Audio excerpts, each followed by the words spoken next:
Pues mira, vamos a hablar de Egipto y de Napoleón. Javier y yo nos llevamos un disgusto muy grande, sobre todo él, porque se conoce mucho mejor la historia, cuando vimos el biopic de Napoleón, cómo él llega a Egipto y lo primero que hace es bombardear, pues no sé si la pirámide de Keops, no sé cuál sale en la película, pero supongo que será esa.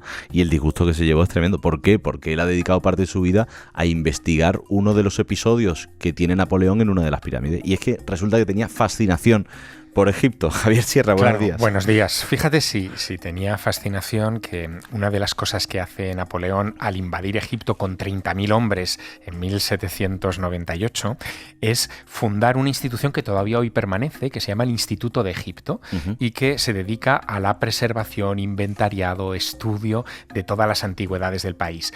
Napoleón y sus hombres, porque además de 30.000 soldados se llevó a casi 200 sabios, lo que hizo fue inventariar todo el país, con dibujos, con unos grafismos absolutamente alucinantes, y hizo algo que no se ha vuelto a hacer en la historia de la humanidad, y es una publicación que se llama Descripción de Egipto, en varios tomos, que es un auténtico retrato de cómo estaba Egipto en aquella época, sin cámaras fotográficas, ni topografía en 3 dimensiones, ni estas cosas que hoy tenemos. ¿Cuándo te enteras tú y cómo de que Napoleón pasó una noche en la Gran Pirámide y por qué te decides a escribir el libro que escribiste, que es maravilloso? Pues mira, yo fui por primera vez a Egipto en 1995, tenía 24 años, estaba como loco por ir a Egipto desde niño, leyendo cosas sobre ese país y sus misterios, y en una de mis primeras visitas a la meseta de Giza, que para mí fue muy chocante porque la hice caminando por el barrio, es un barrio periférico de la ciudad del Cairo, que es el barrio de Giza, pues subiendo una colina, y de repente al alcanzar la cima de la colina vi que el cielo estaba enladrillado con los millones de bloques de piedra con los que se construyeron las pirámides. Bueno, pues en esa visita un guía me habló de que Napoleón Bonaparte, en 1799, unos días antes de abandonar el país, pasó una noche en la Gran Pirámide. Yo pensé que me estaban tomando el pelo, porque los egipcios, y especialmente algunos guías, son muy dados a exagerar las cosas, ¿no? Pero al documentarme vi que era verdad, que la noche del 12 al 13 de agosto de 1799, Napoleón pidió que lo llevaran, que lo escoltaran hasta la Gran Pirámide, se introdujo él solo en los pasillos de ese monumento y no volvió a salir de allí hasta las 6 de la mañana del día siguiente, amaneciendo. ¿Por qué quiere entrar en las pirámides? Pues mira, nunca lo explicó. Pero yo tengo la sensación de que Napoleón había leído algunos de los textos clásicos, en fin, que venían desde la Grecia antigua, que hablaban de viajeros que pernoctaban dentro de estas tumbas como prueba de valor, ¿no? Se hablaba de que Alejandro, el gran Alejandro Magno en el siglo IV a.C., pasó una noche en la Gran Pirámide para demostrar su hombría a las tropas que lo acompañaban. Se dijo también que Julio César lo hizo, y entonces, claro, un Napoleón que era tan megalomaníaco, que leía todo lo que tenía que ver con estos personajes, pues no podía quedarse atrás. Iba a ser ¿no? menos, claro. Pasó su noche, pero al salir de la pirámide, lejos de mostrar valor u hombría por haber vencido las tinieblas de la muerte en el interior de aquel monumento, lo hizo desencajado, estaba pálido, tembloroso, y sus soldados se le acercan y uno de ellos le pregunta: Sire, ¿qué os ha sucedido? Y él responde algo que es lo que me obliga a investigar todavía más. Él dice: aunque os lo contara, no me ibais a creer. Y nunca lo contó. ¿Nunca Alberto, lo contó?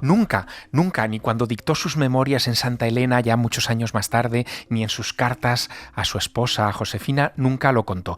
Y solamente me dejó una alternativa para averiguar qué era eso que le pasó a Bonaparte y que si lo contaba nadie le iba a creer, y a lo que me obligó fue a pasar mi propia noche en la Gran Pirámide. Te iba a preguntar, en 1997, ¿cómo consigues pasar tú una noche dentro de la pirámide de Keops?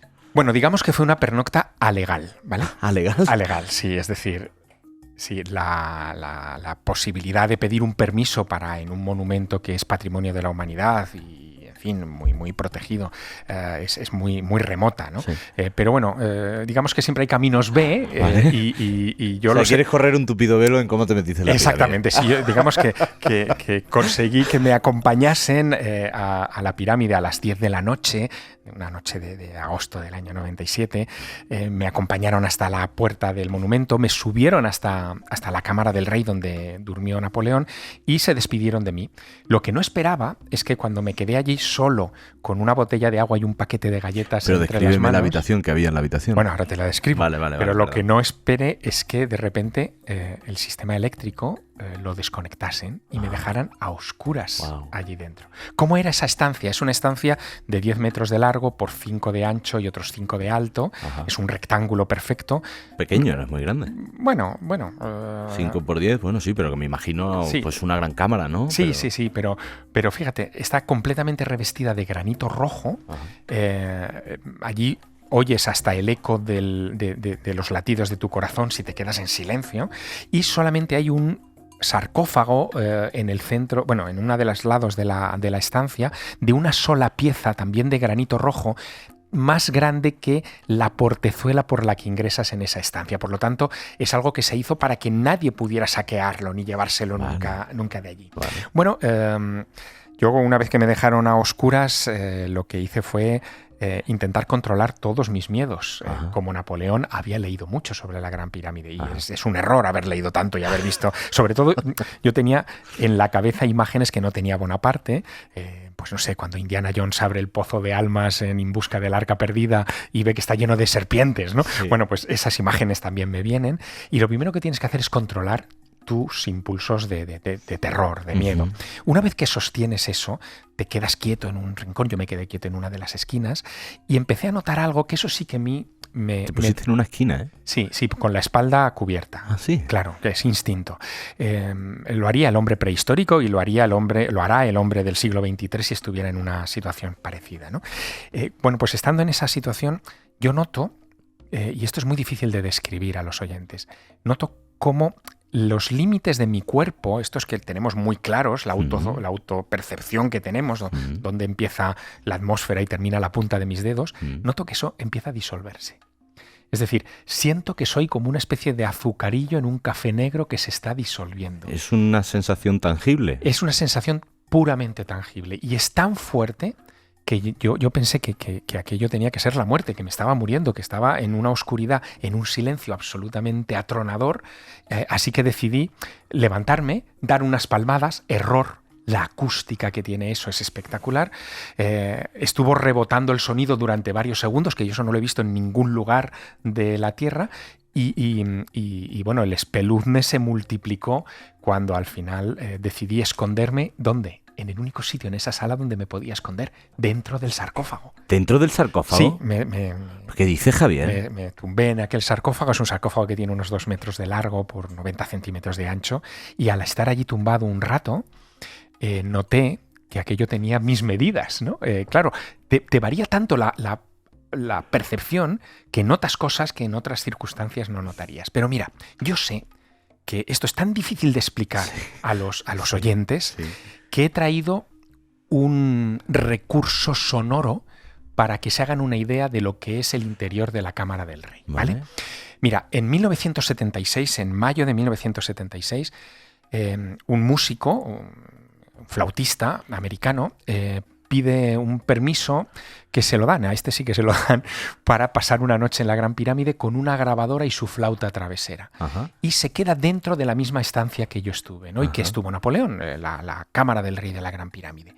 Y allí quiso grabar unos clips de audio, unas pequeñas tomas, para ver cómo retumbaba ese lugar. Y eso produce un efecto. Mira, este es Paul Horn solamente con el eco de su voz. ¿El solo? Sí. No. Amigo oyente, si no estás conduciendo, cierra los ojos y concéntrate en el sonido.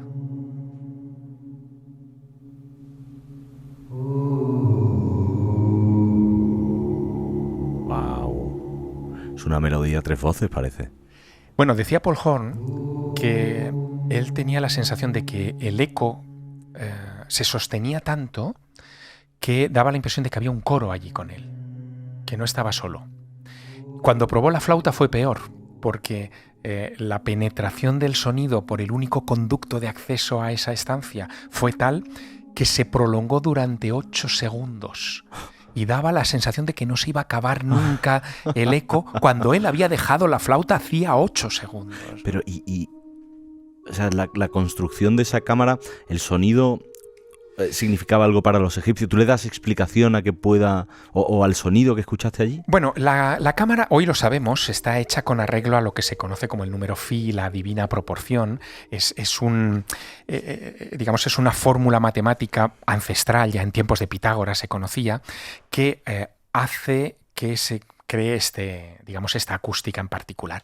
Monumentos anteriores a la Gran Pirámide, como los hipogeos de Malta, por ejemplo, ya tenían esa acústica particular. Y se cree, porque no hay textos escritos sobre eso, se cree que los hierofantes, los sacerdotes, en fin, los que tenían acceso a estos lugares, accedían allí, hacían sus pruebas de voz y el eco lo interpretaban como las señales que recibían de vuelta del más allá. Eran las voces de los muertos. Sí. Era una forma de comunicación con el otro lado.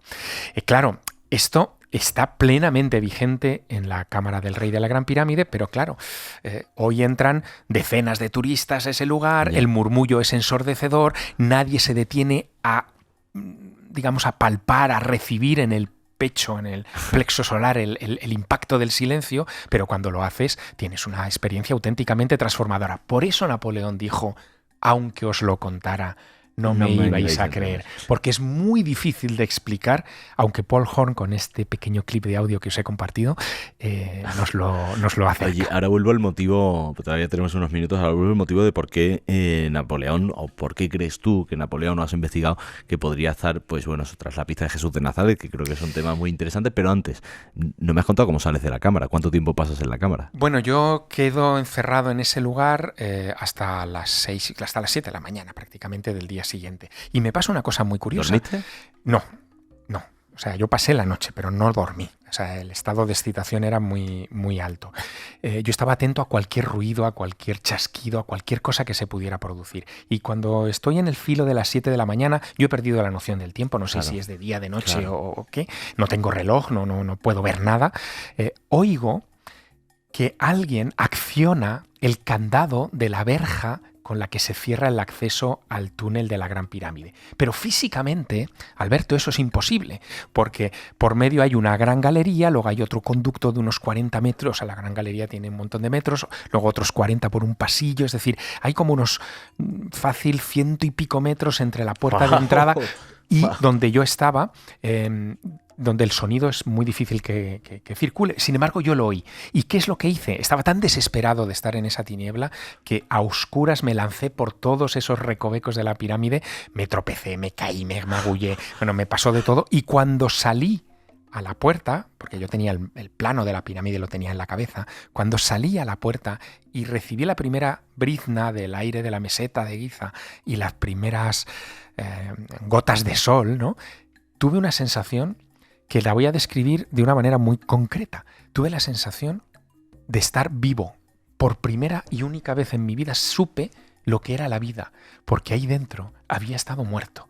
Si yo estoy en lo cierto y Napoleón vivió lo mismo, es decir, pasó una noche en la muerte y volvió a la vida, con la mentalidad que había en el siglo XIX, y no digamos ya con la mentalidad en época de César o de Alejandro Magno, lo que se había producido en ese acto era una auténtica ceremonia de iniciación. Todas las ceremonias de iniciación del mundo antiguo eran ceremonias donde se simulaba la muerte para que tú no le tuvieras miedo a la muerte y para que después de haber sobrevivido a una de esas ceremonias tú fueras el tipo más arrojado, valiente y decidido del mundo, porque si ya has superado la muerte, ¿a qué le vas a tener miedo? Wow. Eso es lo que yo creo que le pasó a Bonaparte. Quizá eso explica lo que vino a continuación. Ajá, porque Napoleón, eso le ocurre, pues eso, ya es el día 13 de agosto del 99, de 1799, el día 15, el día de su cumpleaños, abandona en secreto Egipto. Ajá. Regresa esquivando a su enemigo Nelson los barcos ingleses que lo querían matar, ¿no? Y cuando llega a Francia, al cabo de unas semanas, da el golpe que le convierte en cónsul de Francia. En vez de ser juzgado por haber perdido 30.000 hombres en Egipto y haberlos dejado a merced de los ingleses, y haber regresado él solo, casi con ignominia, al país, en vez de haber sido ejecutado por el directorio de París, ¿no?, tras la Revolución Francesa, el hombre da un golpe de estado político que lo convierte en cónsul, inicia una carrera fulgurante que lo convierte en emperador, en señor de Europa, y inicia un proceso de reajuste de la ciudad de París, de la capital, que implica la implantación en muchos lugares, todavía son visibles hoy, de esfinges y motivos egipcios. Decora el Palacio del Louvre con techos con Isis y Osiris. En la plaza del Châtelet, delante de la Ópera de París, hay unas esfinges que colocó el propio Napoleón. En los exteriores del Louvre está lleno de elementos egipcios, y es porque él, de alguna manera, en Egipto había conseguido, en su fuero interno, llegar a ser inmortal. Y eso es lo que a mí me lleva a escribir La pirámide inmortal, que es esta novela en la que yo reflejo toda esta historia. Por cierto, ¿no? ¿En qué se han fijado en la tesis doctoral? Porque esto está pasando en una universidad, la más prestigiosa del Cairo, ha cogido tu madre mía, ¿qué me pasa? Tu teléfono, tu libro, y se ha fijado en la tesis, ¿no?, que acaba de leerse allí en el Cairo. ¿Qué ha pasado? Pues mira, Egipto entre la realidad y la ficción en la pirámide inmortal, es como se titula la tesis de Olaimat Abdulkader, que ha pasado unos años trabajando con mi texto, y sobre todo se ha fijado en que la novela tiene como un propósito trascendente, ¿no?, y busca compartir con el lector, y es verdad que yo lo intenté, ese proceso de transformación interior casi iniciático de vivir esa noche en la Gran Pirámide, trasladarlo pues desde la imaginación, obviamente, a la retina del lector que se acerque al libro, ¿no? Es mi libro, La pirámide inmortal, sin necesidad de pasar una noche en la pirámide, que no volvería yo a pasarla, Alberto. No, me impone mucho respeto. Traslada todo eso a ¿Y esa al lector. sensación de sentirte vivo la has vuelto a sentir alguna vez? Nunca. ¿Jamás? Jamás. No con esa intensidad. Es decir, uno puede tener ese tipo de epifanías, pues no sé, por ejemplo, al hacer una cumbre. Los escaladores muchas veces tienen sensaciones parecidas. Yo escalé, eso te lo cuento otro día, el monte Ararat en Turquía, donde se cree que está escondida el Arca de Noé. La escalé con César Pérez de Tudela hace algunos años, y al llegar a la cumbre, a 5.165 metros, tuve una de esas epifanías de decir, qué bien, después de 2 días de esfuerzo, estoy en la cumbre. Pero no es ni remotamente intensa como la experiencia que tuve al salir de la Gran Pirámide. Has dejado tieso, Javier. Qué interesante, por Dios. Oye, vamos a invitar a la gente que se compre el libro, que no lo haya leído todavía. Javier Sierra, querido amigo, ha sido un gusto hasta el martes que viene. Seguiremos viajando, Alberto. Chao, chao.